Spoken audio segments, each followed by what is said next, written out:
नमस्कार, मैं मनीष शर्मा, न्यूज 21 देख रहे हैं आप। हमारा राजस्थान बुलेटिन में आप सभी का स्वागत है। खबरों की शुरुआत करेंगे। खबर आ रही मांडलगढ़ से। जिले की बडलियास थाना पुलिस ने एक बड़ी कार्रवाई करते हुए अवैध बजरी खनन और परिवहन करने वालों की मदद करने वालों ले एक युवक को गिरफ्तार किया है। आरोपी पर आरोप है कि वह अपने मोबाइल के जरिए पुलिस की पल पल की लोकेशन और गतिविधियों की जानकारी बजरी माफियाओं तक पहुंचाता था, जिससे पुलिस की कार्रवाई समय पर नहीं हो पाती थी।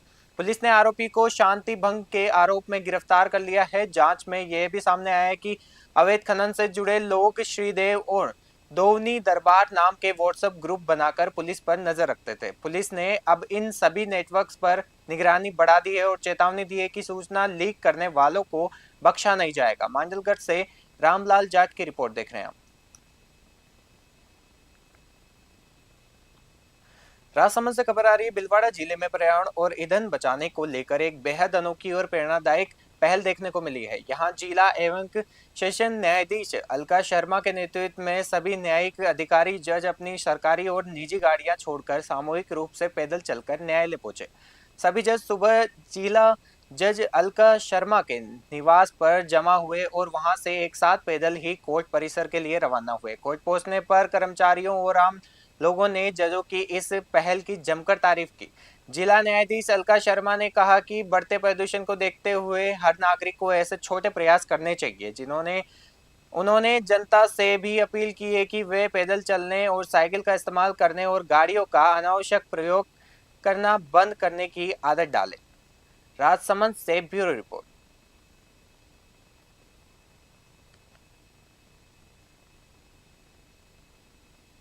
माननीय राजस्थान उच्च न्यायालय और उच्चतम न्यायालय के न्यायाधीशगण की प्रेरणा से पेट्रोल और डीजल क्राइसिस को देखते हुए राजसमंद जजशिप ने आज अपने निवास स्थान से कार्यस्थल तक पैदल जाने का निर्णय लिया है, जिससे मैक्सिमम पेट्रोल बचाया जा सके। और आम जन से भी यही अपील है कि इस क्राइसिस को देखते हुए ज़्यादा से ज़्यादा सहयोग करें। माननीय राजस्थान उच्च न्यायालय और उच्चतम न्यायालय के न्यायाधीशगण की प्रेरणा से पेट्रोल और डीजल क्राइसिस को देखते हुए अजमेर से खबर आ रही है, जहां न्याय न मिलने से परेशान एक युवक ने मंगलवार को जिला पुलिस अधीक्षक एसपी कार्यालय परिसर के अंदर जहरीला पदार्थ खा लिया।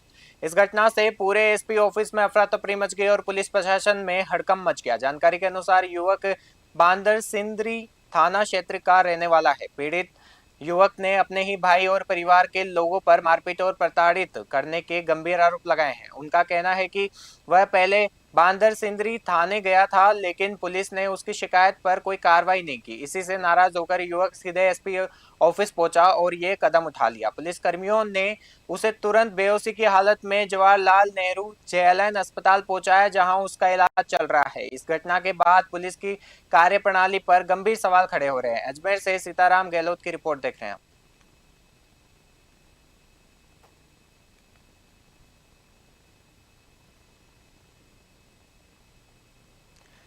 रउदा से खबर आ रही है। सिरोही की और नेशनल हाईवे पर लगातार हो रहे सड़क हादसों के विरोध में स्थानीय युवाओं ने मोर्चा खोल दिया है। रेवदर में युवाओं ने उपखंड कार्यालय के बाहर सड़क पर बैठकर चक्का जाम कर दिया और सरकार के खिलाफ जोरदार नारेबाजी की। प्रदर्शनकारी युवा बाईपास निकालो रेवदर बचाओ के नारे लगाते हुए भारी वाहनों की नो एंट्री और लंबे समय से अटके बाईपास निर्माण की मांग कर रहे थे। इससे पहले अम्बेडकर भवन में बैठक करने के बाद युवाओं ने जिरावल चौराहे से उपखंड कार्यालय तक पैदल मोर्चा निकाला। हाईवे जाम की खबर मिलते ही उपखंड अधिकारी एसडीएम राजन लोहिया मौके पर पहुंचे और युवाओं को समझाया। उन्होंने लोगों से हेलमेट पहनने और यातायात नियमों का पालन करने की अपील की। इसके बाद युवाओं ने जिला कलेक्टर के नाम ज्ञापन सौंपकर बाईपास की सर्वे रिपोर्ट सार्वजनिक करने और सड़क से अतिक्रमण हटाने की मांग की। देवधर से रमेश माली की रिपोर्ट देख रहे हैं हम। दिख से खबर आ रही है। पुरुषोत्तम मास अधिक मास के शुरू होते ही ब्रिज 84 कोसीय परिक्रमा के लिए दीघ जिले में श्रद्धालुओं और यात्रियों की भारी भीड़ उमड़ने लगी है। इस धार्मिक महापर्व में श्रद्धालुओं की सुविधा के लिए जल महल प्रेस क्लब सोसाइटी दीघ ने एक सराहनीय कदम उठाया है। सोसाइटी की ओर से कमांग रोड रेलवे फाटक के पास एक धर्मार्थ प्याऊ की शुरुआत की गई है। इस प्याऊ का उद्घाटन जिला कलेक्टर मयंक मनीष और जिला पुलिस अधीक्षक एसपी काम्बले शरण गोपीनाथ ने फीता काटकर किया। इस मौके पर जिला अस्पताल के पीएमओ डॉक्टर जितेंद्र सिंह, फौजदार और नगर परिषद आयुक्त कुलदीप सिंह फौजदार सहित कई अधिकारी और पत्रकार। प्रेस क्लब के पदाधिकारियों ने बताया कि यह प्याऊ पूरे महीने चलती रहेगी। जिला कलेक्टर ने इस सेवा कार्य के लिए पत्रकारों की जमकर तारीफ की। डिग से पंकज शर्मा की रिपोर्ट देख रहे हैं। अलवर से खबर आ रही है, जहां जिले के भिवाड़ी स्थित कैप्टन चौक इलाके से एक दिल दहला देने वाली खबर सामने आई है। यहां एक मां पर अपनी ही 8 महीने की मासूम बच्ची को तेजाब पिलाने का गंभीर आरोप लगा है। जानकारी के अनुसार घटना के समय बच्ची का पिता मोहित काम पर गया हुआ था और घर में सिर्फ मां बेटी ही थी। मां ने कदम क्यों उठाया, इसका कारण अभी भी साफ नहीं हो पाया है। तेजाब पीने के बाद बच्ची की हालत बिगड़ गई और उसके नाक मुंह से खून बहने लगा। पिता तुरंत उसे लेकर भिवाड़ी के स्थानीय अस्पताल पहुंचे, जहां से उसे गंभीर हालत में शिशु अस्पताल रेफर कर दिया गया। फिलहाल मासूम बच्ची वेंटिलेटर पर जिंदगी और मौत की जंग लड़ रही है।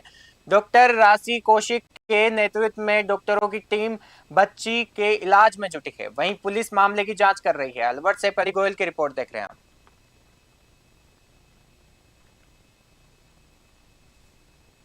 हनुमानगढ़ से खबर आ रही है, जिले के भट्टा कॉलोनी इलाके से एक दिल दहलाने वाली खबर सामने आई है। यहाँ पारिवारिक झगड़े के बाद एक पति ने अपनी ही पत्नी पर चाकू से जानलेवा हमला कर दिया। इस हमले में महिला गंभीर रूप से घायल हो गई और चाकू उसकी पीठ में गहराई तक धंस गया।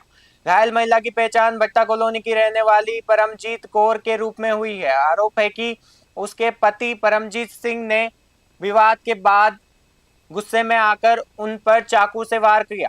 परिजनों और आसपास के लोगों ने तुरंत एम्बुलेंस बुलाकर घायल महिला को बीकानेर के पीबीएम अस्पताल पहुंचाया। अस्पताल में डॉक्टरों की एक स्पेशल टीम ने इमरजेंसी ऑपरेशन करके महिला की पीठ में फंसा चाकू सुरक्षित बाहर निकाला। ऑपरेशन के बाद महिला को ट्रॉमा सेंटर में भर्ती कराया गया, जहां डॉक्टरों की देखरेख में इसका इलाज चल रहा है। डॉक्टरों के अनुसार महिला के शरीर पर चोट के कई अन्य निशान भी मिले और उनकी हालत अभी गंभीर बनी हुई है। पुलिस ने मामला दर्ज कर जांच शुरू कर दी है। हनुमानगढ़ से विनोद चौधरी की रिपोर्ट देख रहे हैं आप।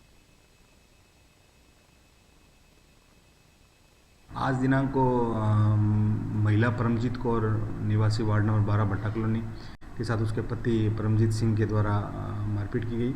वह चाकू से वार किए गए, जिसको महिला को बीकानेर रेफर किया गया। वह पति को पुलिस के द्वारा डिटेन करके और 170 BNS में किया गया। वह परिजनों द्वारा मुकदमा महिला थाना में दर्ज करवाया जा रहा है। पता लगा किस वजह से क्या? हनुमानगढ़ से खबर आ रही है, जहां जिले के रावतसर क्षेत्र में बाल श्रम बच्चों से काम कराना और भिक्षावृत्ति को रोकने के लिए एक बहुत अच्छी पहल की गई है।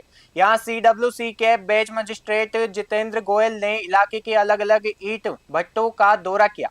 उन्होंने वहां काम करने वाले प्रवासी मजदूरों के बच्चों को कॉपी, पेन, पेंसिल, रबड़ और किताबें जैसी पढ़ाई की जरूरतमंद चीजें बांटी। इस कार्यक्रम का मुख्य मकसद गरीब बच्चों को शिक्षा से जोड़ना और उनमें पढ़ाई के प्रति रुचि जगाना है। मजिस्ट्रेट जितेंद्र गोयल ने ईंट भट्टों पर CWC के सहयोग से चल रही मुफ्त पाठशालाओं, स्कूलों का निरीक्षण भी किया। उन्होंने वहां पढ़ा रहे शिक्षकों और मैनेजमेंट को निर्देश दिए कि बच्चों की पढ़ाई रोजाना और सही तरीके से होनी चाहिए। उन्होंने कहा कि बाल श्रम को मिटाने और हर बच्चे को उसका अधिकार दिलाने के लिए ऐसे प्रयास बहुत जरूरी है। हनुमानगढ़ से विनोद चौधरी की रिपोर्ट देख रहे हैं आप। उन्हें भी अपील की गई और उन्हें अवेयर किया गया कि आप शिक्षा से बच्चों को जोड़ो और जो CWC के प्रयासों से जो ईंट भट्टा पे अनौपचारिक शिक्षा हेतु पाठशालाएं खोली गई है, उन बच्चों को शिक्षण सामग्री वितरण की गई और उन बच्चों को जो अन्य बच्चे जो शिक्षा से वंचित हैं उन्हें भी शिक्षा से जोड़कर मुख्य धारा में लाने के लिए प्रेरित किया गया।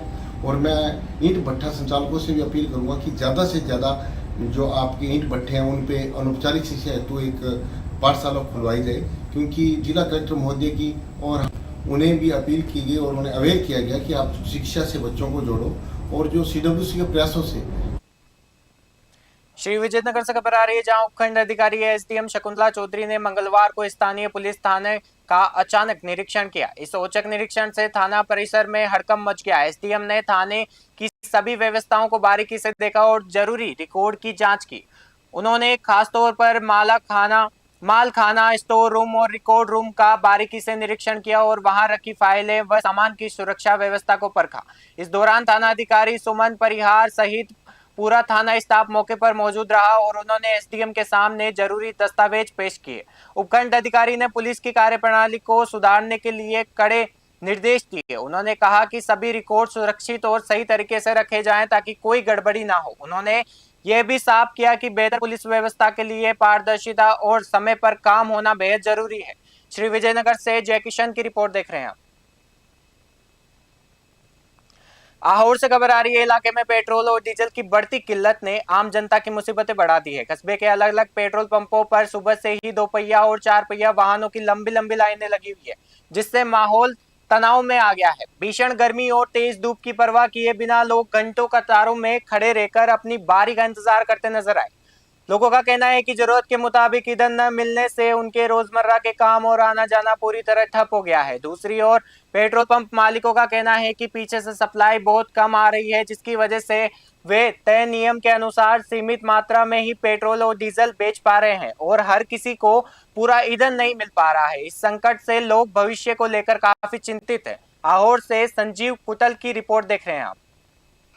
आगे से पेट्रोल डीजल की पूर्ति हो नहीं पा रही है और हमारे पास जैसे भी सप्लाई आ रही है, हम ग्राहकों को 200 रुपये का, गाड़ियों को 500 रुपये का, और जिसको इमरजेंसी है, वास्तविक जैसे 108 है, जिसको हॉस्पिटल की ज़रूरत है, उनको हम उस हिसाब से फ्यूल दे रहे हैं। सबको जितनी आपूर्ति हो रही है उस हिसाब से हम उनको फ्यूल दे पा रहे हैं। आगे से पेट्रोल डीजल की पूर्ति हो नहीं पा रही है। चाकसू से खबर आ रही है, जहां उप जिला अस्पताल में विश्व परिवार डॉक्टर दिवस के मौके पर डॉक्टरों के सम्मान में एक शानदार कार्यक्रम आयोजित किया गया। इस कार्यक्रम को अपर लोक अभियोजक और राजकीय अधिवक्ता अर्जुन सिंह ने आयोजित किया। कार्यक्रम में अस्पताल में बेहतरीन सेवाएं दे रहे डॉक्टरों और नर्सिंग स्टाफ का सम्मान किया गया और उनके काम की तारीफ की गई। कार्यक्रम में मौजूद लोगों ने कहा कि डॉक्टर सिर्फ इलाज नहीं करते, बल्कि वे समाज के रक्षक हैं, जिनके समर्पण से पूरी स्वास्थ्य व्यवस्था चलती है। इस सम्मान समारोह में अस्पताल प्रभारी डॉक्टर ऋतुराज मीणा के साथ doctor Govind Sharma, doctor Shankar Prajapat, doctor Sanjay Meena, doctor Hansraj Meena, doctor Harimohan Meena, doctor Rekha Sharma, doctor Sushma, doctor Shivani Jain सहित कई डॉक्टर्स और नर्सिंग स्टाफ मौजूद रहे। कार्यक्रम के आखिर में सभी डॉक्टरों को सम्मानित कर उनके अच्छे भविष्य की कामना की गई। चाकसू से महावीर स्वामी की रिपोर्ट देख रहे हैं आप।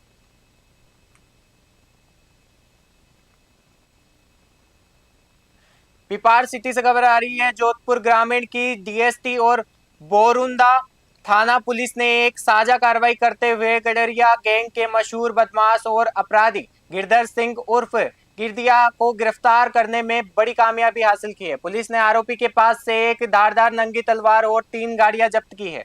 पुलिस को सूचना मिली कि आरोपी राव नियाना गांव में नंगी तलवार दिखाकर लोगों को डरा धमका रहा था। सूचना मिलते ही पुलिस टीम ने रावनियाना गांव में आरोपी के घर की चारों तरफ से घेराबंदी की। जब पुलिस अंदर पहुंची तो आरोपी चारपाई पर तलवार रखकर बैठा हुआ था। पुलिस को देखते ही उसने अपना पालतू जर्मन शेपर्ड कुत्ता पुलिस टीम पर छोड़ दिया और खुद पीछे के रास्ते भागने लगा, लेकिन सतर्क पुलिस कर्मियों ने कुत्ते को काबू में किया और पीछा करके बदमाश गिरधर सिंह को दबोच लिया। आरोपी के खिलाफ आर्म्स एक्ट के तहत केस दर्ज किया गया है और पुलिस के मुताबिक इस बदमाश पर पहले से 36 से ज्यादा आपराधिक मामले दर्ज है। पिपाड़ सिटी से महावीर स्वामी की रिपोर्ट देख रहे हैं आप। थाना बोरुंदा के आले दर्जे के बदमाश एवं एसटी सीट तथा अनावश्यक रूप से लोगों को सोशल मीडिया के माध्यम से धमकाने वाला एसटी सीट गिरधर सिंह उर्फ गिरधारी सिंह उर्फ गीदिया उर्फ गिरधारी सिंह गडरिया गैंग से संबंधित था, जो आतंक अपराधी होने के कारण उसको दस्तयाब कर पूछताछ करनी थी, जिस उद्देश्य से मन थानाधिकारी बोरुंदा पुलिस स्टाफ एवं डीएसटी टीम इंचार्ज सर्वराम भोंगरिया के नेतृत्व में अल सुबह उसके घर पर दबिश दी गई। पुलिस थाना बोरुंदा के आले दर्जे के बदमाश। आहोर से खबर आ रही है, जहां उपखंड क्षेत्र के जोगावा गांव में मंगलवार को एक ट्रैक्टर और मोटरसाइकिल के बीच आमने सामने की जोरदार भिड़ंत हो गई। इस हादसे में बाइक पर सवार 3 युवक गंभीर रूप से घायल हो गए। टक्कर इतनी जोरदार थी कि मौके पर चीख पुकार मच गई और स्थानीय लोगों की भारी भीड़ जमा हो गई। घटना की सूचना मिलते ही 108 एम्बुलेंस मौके पर पहुंची और 3 घायलों को तुरंत इलाज के लिए आहोर के उप जिला अस्पताल लाया गया।